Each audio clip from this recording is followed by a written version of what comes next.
마침 큰 돼지떼가 거기 비탈진 언덕에서 먹이를 먹고 있었습니다. 더러운 귀신들이 예수께 애원했습니다. 우리를 저 돼지들 속으로 보내주십시오. 그 속으로 들어가게 해 주십시오. 예수께서 허락하시자 더러운 귀신들이 나와 돼지들에게 들어갔습니다. 그러자 2,000마리 정도 되는 돼지떼가 비탈진 뚝을 내리달아 호수에 빠져 죽었습니다. 돼지를 치던 사람들이 마을과 그 일대로 달려가서 이 사실을 알렸습니다. 사람들은 무슨 일이 일어났는지 구경하러 달려나왔습니다.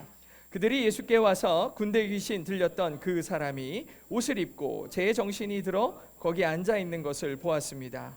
그들은 덜컥 겁이 났습니다. 이 일을 본 사람들은 귀신 들렸던 사람에게 무슨 일이 일어났으며 돼지들은 어떻게 됐는지 그들에게 이야기해 주었습니다. 그러자 사람들은 예수께 제발 이 지방에서 떠나달라고 부탁했습니다. 아멘. 네, 마가복음 강해 벌써 지난 12월부터 했는데 벌써 3월달이 돼갔습니다. 지난주에는 우리를 모른 척 하십니까? 라는 말씀의 제목으로 함께 은혜를 나누었습니다. 풍랑이 일어났고 엄청난 위기 가운데 제자들이 예수님, 주무시는 예수님을 흔들어서 깨우면서 제발 도와달라고 하는 말이 우리를 모른 척 하깁니까? 이거였잖아요. 예수님한테 그렇게 얘기합니다. 예수님은 하나님의 나라가 가까이 왔다는 사실을 말씀하시고 우리에게 알려주시고 내가 너희를 그곳으로 인도하겠다 하시는 주님의 말씀, 그것을 위해서 우리에게 오셨던 거죠. 물론 세상을 살면서 풍랑을 만날 수 있겠지만 그럼에도 불구하고 주님이 우리와 함께하고 계심을 잊지 말자라는 게 지난주 말씀이었어요. 그분이 우리와 함께 하신다는 사실은 변함이 없죠. 우리가 인생을 살면서 만날 수 있는 모든 일 가운데 가장 특별하고 가장 중요한 일이 뭐냐 그러면 예수를 만난다는 사실입니다. 그분을 만나는 것은 우리 인생에서 가장 놀랍고 가장 중요한 사건이죠. 비록 풍랑과 같은 세상일지라도 우리와 함께 하시는 예수님에 대한 확실한 믿음이 있다면 어떤 어려움 가운데서도 반드시 승리할 줄 믿습니다. 이렇게 호숫가에서 많은 사람들에게 가르치시기를 마치고 이제 배를 타고 그대로 호숫가를 건너가셨죠. 근데 그 시간이 기록되어 있어요. 4장 35절에 보니까 그날 저녁이 되자 예수께서 제자들에게 말씀하셨습니다.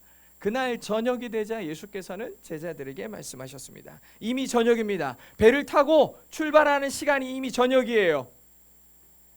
갈릴리 호수를 건너는 시간이 대략 지난주에 말씀드린 것처럼 3시간에서 4시간 정도 될 거라고 그랬는데 이미 저녁 때 배를 타고 출발해서 3시간, 4시간을 달렸다면 중간에 파도도 만났고 큰 풍랑을 겪지 않았습니까? 그렇게 시간을 겪어서 갔다면 시간은 한밤중이 됐을 거예요.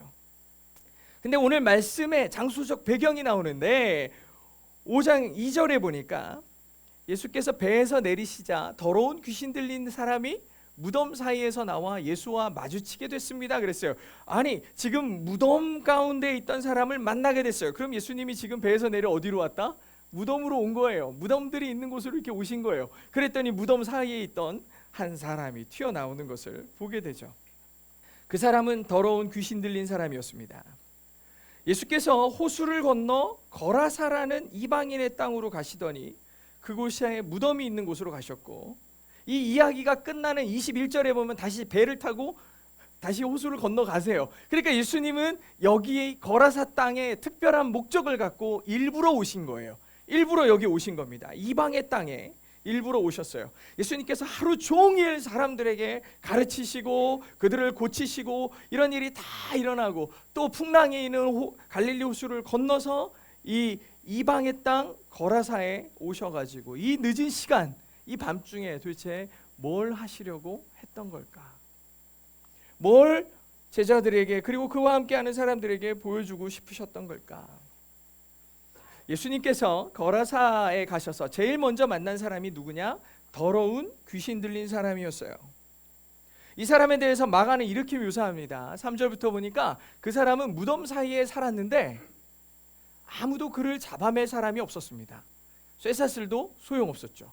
그는 여러 번 쇠사슬로 손발이 묶이기도 했지만 번번이 사슬을 끊어버리고 발에 찬 쇠고랑도 깨뜨려버렸어요. 아무도 그를 당해낼 사람이 없었습니다. 그는 밤낮으로 무덤들과 언덕들을 돌아다니면서 소리를 지르고 날카로운 돌을 꺼내 자기 몸을 찢어버렸죠. 찢어서 피를 내고 이러는 사람이었어요 라고 마가가 이 무덤 사이에서 나온 더러운 귀신 들린 사람에 대해서 말했어요. 그래서 이 사람의 별명이 뭐냐? 거라사의 광인이었습니다. 광인, 미치광이죠. 미쳤다는 뜻이에요. 아니 생각해 보세요. 무덤 사이를 막 뛰어다니고 언덕을 막 위아래로 막 뛰어다니면서 소리를 지르는 사람을 보면 분명히 제정신이 아닌 거죠. 분명히 제정신이 아니에요. 비정상이었을 거예요. 사람들은 이 사람이 두려워서 처음에는 막 몰려가가지고 그물로 잡아보기도 하고 쇠사슬로 묶어두기도 하고 무거운 쇠고랑을 발목에다 착고에다 차 놓기도 하고 아무리 별짓을 다 해도 이 사람이 한번 미쳐서 날뛰기 시작하면 쇠사슬은 한 번에 끊어버리고 쇠고랑도 던져서 깨버릴 정도로 힘이 엄청난 사람이었던 거예요. 아무도 이 사람을 감당할 수 없었다 그랬어요. 그러니 그렇게 날뛰는 사람에게 누가 다가가겠냐고. 아무도 다가가지 않아요. 그러니 사람들이 찾아오지 않는 무덤 한가운데에 이 사람이 살고 있었던 거예요. 근데 그 사람에게 지금 예수님이 다가갔습니다. 그 사람을 만나러 예수님이 지금 오신 거예요. 이 광인이 예수님을 봅니다. 예수님을 보는데 어디서 봤다고 써있냐?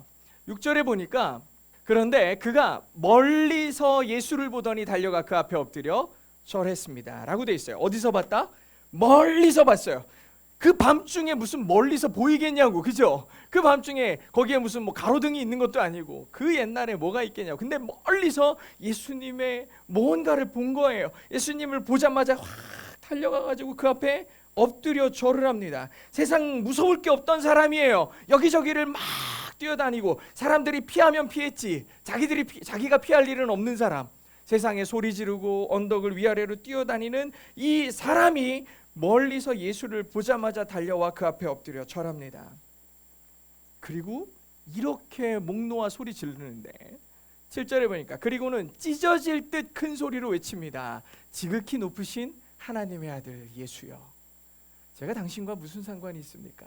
제발 저를 괴롭히지 말아주세요 라고 얘기합니다. 이거 귀신들의 레파토리 아닙니까? 귀신들이 아주 기가 막히게 아는 팩트가 하나 있어요. 예수님이 하나님의 아들이시라는 거예요. 귀신들은 이 사실을 너무나 기가 막히게 잘 알아요. 예수님께서 하나님의 아들입니다. 하나님의 아들이에요. 온 세상을 통치하시고 다스리시는 그 하나님의 아들 예수 그리스도가 지금 이 귀신 앞에 나타나신 거예요. 안 무섭겠냐고. 얼마나 무섭겠냐고요. 지금 하나님의 아들 예수 그리스도가 이 귀신 앞에 딱 섰으니 너무 무서운 거예요. 기억하실지 모르겠지만 예수님께서 처음으로 제자들을 부르시죠.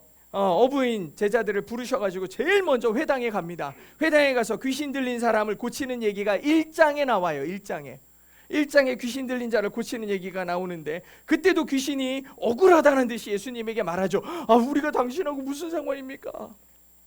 우리가 당신하고 무슨 상관입니까? 거라사의 광인도 예수님 앞에 엎드려서 제일 먼저 한 말이 뭐예요? 제가 당신과 무슨 상관이 있습니까? 제가 이 부분을 보면서 이 귀신은 좀 억울할 수도 있겠다. 왜 억울할 수도 있겠다 생각했냐면 사실 회당을 생각해 보세요. 이 유대인들이 다 모이는 곳이잖아요. 유대인들이 다 모여서 성경 공부하는 데죠. 함께 모여서 중요한 일들을 결정하는 곳이죠. 심지어 거기 모인 사람들은 다 하나님을 믿는 사람들이 모인 곳이니 사실 귀신이 이방인이죠. 귀신이 거기 있는 게 되게 이상한 일이에요. 그러니 예수님이 회당에서 뭐 하는 거야? 귀신을 내쫓을 수 있어요. 근데 지금 여기는 어디예요? 무덤이에요. 무덤이에요. 여기는 원래 썩은 내가 진동하는 곳이에요. 죽음이 가득한 곳이에요. 죽음으로 가득한 무덤. 심지어 이 광인이 사는 곳은 거라사 지방인데 여기는 이방이에요. 이방. 쉽게 말해 예수님의 적극적인 활동 무대가 아닌 거죠. 그런데 갑자기 예수님이 한밤중에 여기 오신 거예요. 여기에 갑자기 나타나신 거예요. 요즘 말로 하면 선을 넘으신 거죠. 그럼에도 이 귀신이 예수님을 어떻게 할 수가 없는 거예요. 예수님이 분명히 오지 말아야 될 때로 오신 것 같고 예수님이 이렇게까지 하실 거 아닌 것 같은데도 귀신이 예수님에게 뭐라고 말 못해요. 예수님이 저 멀리서 희미한 듯 보이는데도 막 달려가 그 앞에 엎드려서 주님 저를 좀 괴롭히지 말아주세요. 저와 무슨 상관이 있습니까? 그냥 이 귀신이 할 수 있는 거라고는 이 하소연밖에 없어요. 제발 저 좀 살려달라고. 제발 저랑 상관없지 않습니까? 저를 내버려둬 주세요라고 부탁할 수밖에 없어요. 어떻게 할 수 있는 게 아무것도 없어요. 마가복음 1장을 강의하면서도 제가 이 말이 관용구라고 그랬죠. 내가 당신과 무슨 상관입니까? 이 표현이 관용구였어요. 사람들하고 얘기할 때도 내가 당신과 무슨 상관입니까? 그러면 우리는 서로 얽힌 게 없잖아요. 당신과 나는 아무 상관이 없는 사람이잖아요. 이런 표현이라고 했잖아요. 관용구거든요. 그러니 귀신이 예수님에게 한 말이 주님, 저는 예수님과 아무런 관계도 없잖아요. 그냥 우리 모른 척하고 살아요. 응? 저 여기 무덤에서 조용히 살고 있을 테니까 그냥 우리 모른 척 합시다. 이렇게 얘기하는 거예요. 자기를 좀 내버려둬 달라는. 이 말이 귀신이 예수님께 기대할 수 있는 유일한 한마디였어요. 하지만 예수님은 그럴 생각이 전혀 없죠. 귀신을 내쫓으시기 위해 이 길을 오셨던 거예요. 이 광인 한 영혼을 또 살리시기 위해, 또 그를 통하여 많은 영혼들이 주께로 돌아오기를 기대하시는 마음으로 오셨겠죠. 그러니 귀신 따위의 요구를 들어줄 리가 없습니다. 귀신이 예수님께서 자기와 상관없지 않습니까? 라고 물어본 이유가 마가는 뭐라고 기록하냐? 그건 앞서서 예수님께서 그에게 더러운 귀신아 그 사람에게서 나와라 라고 말씀하셨기 때문이라고 기록하고 있어요. 예수님이 이 광인을 보자마자 더러운 귀신아 그 몸에서 나와 라고 얘기하신 거죠. 예수님께서 이미 귀신을 내쫓으시려고 명령하니까 이 엎드린 귀신이 주님 앞에 나와 우리 상관없잖아요 라고 얘기한 거죠. 그때 예수님이 이 귀신에게 물어봐요. 너 이름이 뭐냐? 그랬더니 이 귀신이 뭐라고 대답하냐? 저는 군대입니다 라고 얘기합니다. 네 이름이 무엇이냐? 그가 대답합니다. 제 이름은 군대입니다. 우린 수가 많기 때문에 붙여진 이름이죠 라고 했어요. 근데 우리 군대 그러면 아미잖아요. 아미? I'm army 이래야 되는데 아미라고 안 하고 뭐라고 그랬냐? 대문자로 시작하는 레기온이라고 얘기했어요. 레기온이다. 제 이름은 레기온입니다. 레기온? 근데 대문자인 거 보니까 특이한 이름인 거죠. 로마의 부대의 편성 단위의 이름입니다. 한 부대의 인원이 약 6,000명 정도가 되는 한 부대예요. 이 6,000명으로 구성된 로마의 군대 조직의 이름이 레기온이에요. 그래서 이 귀신들이 자기 이름을 나는 레기온입니다 라고 얘기한 거예요. 숫자가 엄청 많거든요. 우리 한 6,000명, 그러니까 6,000명 귀신은 세는 단위가 위죠, 원래 위. 그런데 이 6,000개의 이 귀신들이 이 사람 안에 다 몰아서 들어가 가지고 가득했던 거예요. 여러분 생각해 보세요. 귀신 6,000마리라고 합시다. 귀신 6,000마리. 이 레기온의 군대가 한 사람의 몸에 들어가 있는 거예요. 소름 끼치지 않아요? 소름 끼치지 않아요? 막 귀신의 그 악한 속성들이 터져 나올 것 같은 이 광인의 모습들이 상상이 되죠. 그러니 어떤 사람도 그의 힘과 이 광적인 행동을 말릴 수도 없었고 그를 어떻게 제어하지 못했던 거예요. 이 군대 귀신이 예수님께 자기를 이 지방에서 쫓아내지만 말아달라고 부탁하는 거예요. 우리 여기서 쫓아내지 말아주세요. 이게 좋은 거예요. 여기가 살기 지금 좋은 거야. 그래서 여기 있고 싶다고 막 부탁을 하지만 예수님께서는 그런 마음이 없었어요. 사람의 몸에 들어가서 이 사람의 영혼을 갉아먹고 죽이려고 달려드는 귀신을 그냥 두지 않으시기로 이미 작정했죠. 그래가지고 이제 이 귀신들이 큰일 났어요. 이 사람 몸에서 나가기는 해야 되는데 갈 데가 없고 자기는 공중으로 다 터지고 사라질 것 같은 그 두려움과 위기 속에 있는데 마침 그때 옆에를 보니까 언덕에서 큰 돼지 떼가 먹이를 먹고 있는 모습을 본 거예요. 그러자 귀신이 얘기하죠. 더러운 귀신들이 예수님께 애원합니다. 우리를 저 돼지 속으로 보내주세요. 그 속으로 들어가게 해주세요 라고 얘기합니다. 예수님이 그렇게 해라. 그렇게 해라. 그러니까 귀신들이 다 일어나 돼지 속으로 막 들어가요. 이 돼지 떼 속으로 쫙 들어가요. 2,000여 마리의 돼지들이 귀신이 들리자마자 미쳐 날뛰기 시작하는 거예요. 지금 사람에 들어가가지고도 안 그래도 난리를 치고 막 무덤에 언덕으로 뛰어다니던 이 귀신들이 돼지 떼 속으로 들어가니까 난리가 났어요. 다 미쳐가지고 날뛰고 막 이러더니 어디가 사는 길인지도 모르는 거예요. 언덕길을 어떤 곳에서는 절벽이라고 얘기하고 어떤 데는 급경사를 뛰어내려가가지고 돼지들이 그게 빠를까요? 돼지들이 뛰는 걸 잘 못 봤는데 멧돼지는 엄청 빠르구나. 하여튼 이 돼지들이 막 뛰기 시작하더니 절벽을 뛰어내려가서 호수로 다 빠져 죽는 거예요. 막 돼지들이 이 광적인 행위가 그 사람 몸속에서 일어날 수없이 많은 그 미친 행동들이 이 돼지들 각각의 머릿속에서 일어나기 시작하더니 다 호수에 던져져서 죽게 되죠.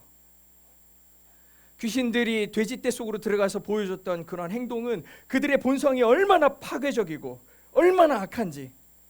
그런데 그렇게 악하고 파괴적인 영들을 예수님은 말씀 한마디로 제어하시고 통제하실 수 있는 그 놀라운 권능이 드러난 아주 멋있는 장면이죠. 그러자 이 군대 귀신에 들렸던 이 광인이 옷도 벗고 다 난리를 치던 사람이 주섬주섬 옷을 입고 조용히 얌전히 그 무덤 곁에 앉아 있게 됩니다.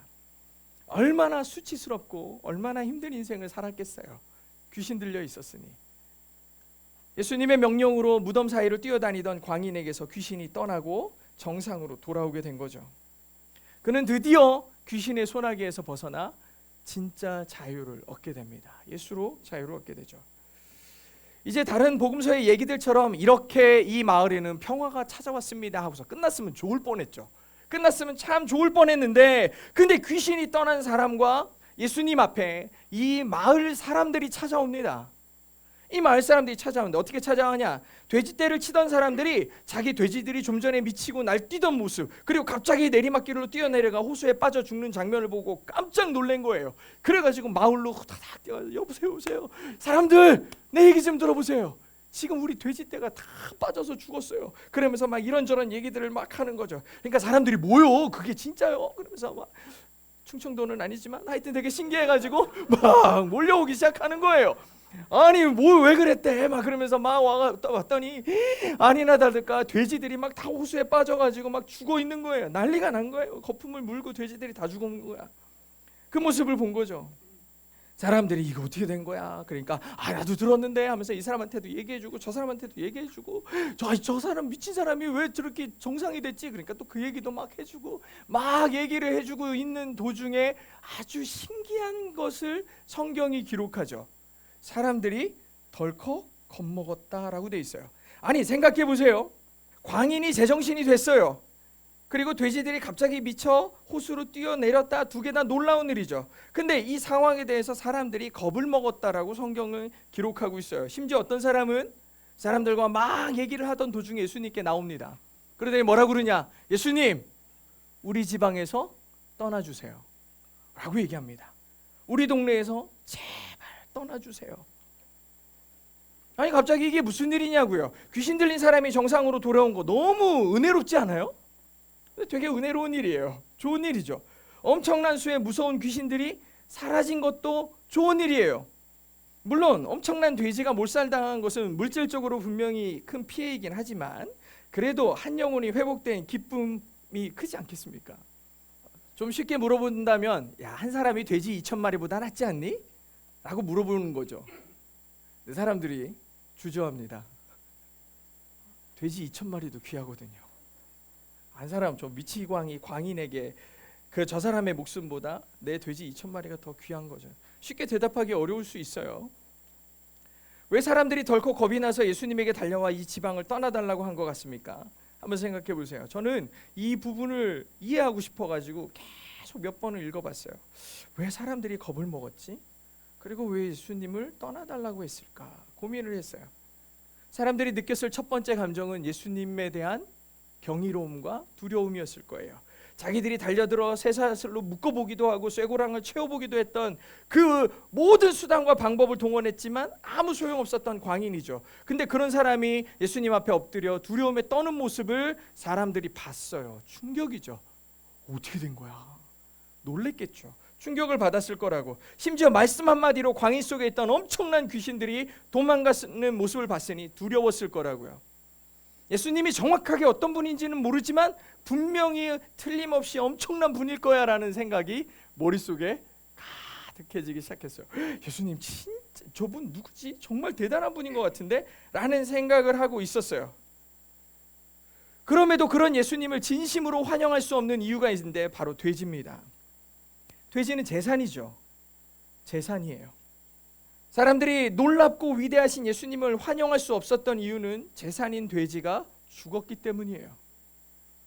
사람들은 돼지를 잃은 상황을 보면서 자기 돼지들이 보였어요. 자기 집에 있는 소가 보여요. 자기 집에 있는 양들이 보여요.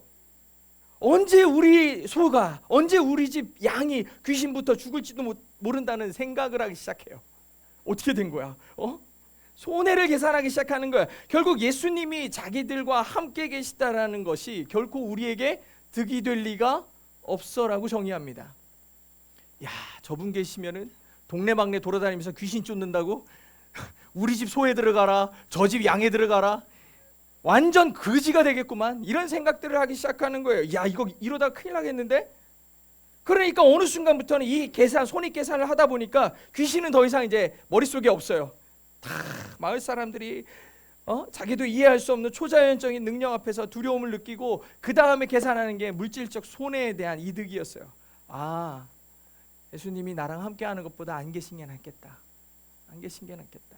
예수님을 거부합니다.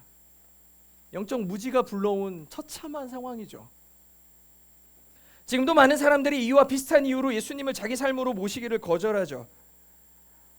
동네 아줌마들이 모여가지고 얘기하는데 자기 아들이 요번에 교회를 너무 열심히 다니더니 아주 그냥 성적도 완전 만신창이가 됐고 제가 맨날 교회 다닌다고 그러더라. 그러니까 그 옆에 듣던 아줌마가 후다닥 뛰어가서 자기 자식한테 너 교회 다니냐? 너 교회 다니지 마. 교회 다니고 예수 믿는다더니 공부는 하나도 안 하고 그냥 아주 쫄딱 망했다더라. 야, 이렇게 얘기를 하는 거예요. 교회 다니지 마. 혹시 다니더라도 너무 열심히 하지 마. 적당히 거리 두고 적당히 해. 어느 날 이 아이가 집에 오더니 엄마, 내 안에 예수님이 오신 것 같아. 무슨 소리 하는 거야? 무슨 소리? 적당히 하라 그랬지. 종교는 종교일 뿐이야. 종교는 종교일 뿐이야. 너무 믿지 말라고. 이런 얘기 들으면 되게 합리적인 것 같죠. 그렇지만 철저하게 계산된 사단의 속삭임인 거예요.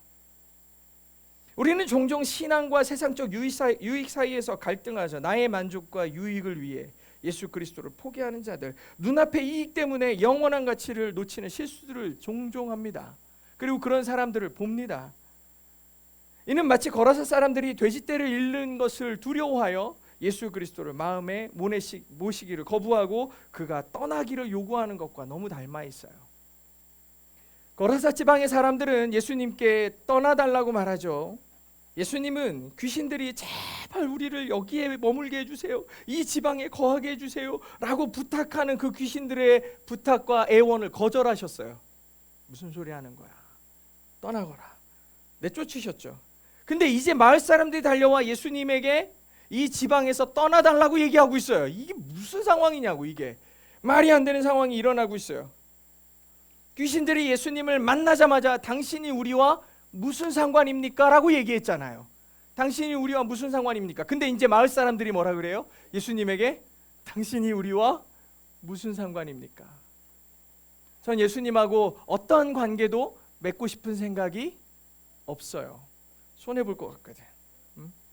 귀신하고 똑같은 말을 하고 있어요. 당신이 우리와 무슨 상관입니까? 떠나주세요. 지금까지도 당신 없이 우린 잘 살고 있었거든요. 우리 잘 살고 있었어요. 당신 없이. 그러니 방해하지 마시고 떠나주세요.